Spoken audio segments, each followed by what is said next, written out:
कोल्हापुरातल्या जुना बुधवार पेठेतल्या पंचगंगा नदीवरील खर्डेकरांची पेरूची बाग सिटी सर्व्हे नंबर 2328 ही जागा सध्या महानगरपालिकेच्या ताब्यात आहे। 7 ते 8 महिन्यांपूर्वी या ठिकाणी कुंपण घालून जागेचा ताबा घेण्यात आला होता।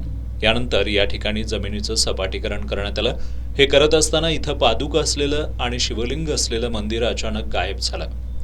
याबाबत जुना बुधवारपेठ अन्याय निवारण कृती समितीनं महानगरपालिकेकडे पत्रव्यवहार केला, मात्र महानगरपालिकेनं आपल्याला याबाबत कुठलीही माहिती नाही असा खुलासा केला।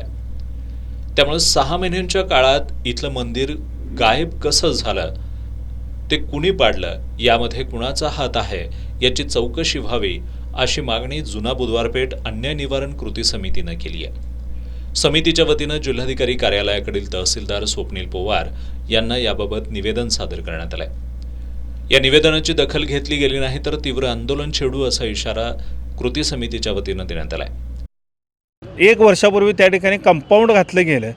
त्या मंदिराचा कुणालाही अडचण नव्हती। पुरातन मंदिर, पादुका होत्या, एक शिवपिंड होती आणि जुन्या समाध्या होत्या। असं सगळ्या गोष्टी या ठिकाणच्या एका रात्रीमध्ये पाडल्या गेलेल्या आहेत। ह्या कुणी पाडल्या, काय पाडल्या, ह्याचा शोध, ह्याची चौकशी झाली पाहिजे या मागणीसाठी आम्ही आत्ता कलेक्टरांना या ठिकाणी भेटलेलो आहोत। तसेच लक्ष्मीपुरी पोलीस स्टेशनलाही आम्ही अज्ञातांविरुद्ध गुन्हा नोंद करायची मागणी केलेली आहे आणि भारतीय पुरातत्व सर्वेक्षण विभाग मुंबई यांनाही आम्ही पत्र दिलेलं आहे की ह्याची चौकशी होऊन या ठिकाणी योग्य ती कारवाई व्हावी। पुढे त्या पद्धतीनं आम्ही आंदोलन करणार मोठं।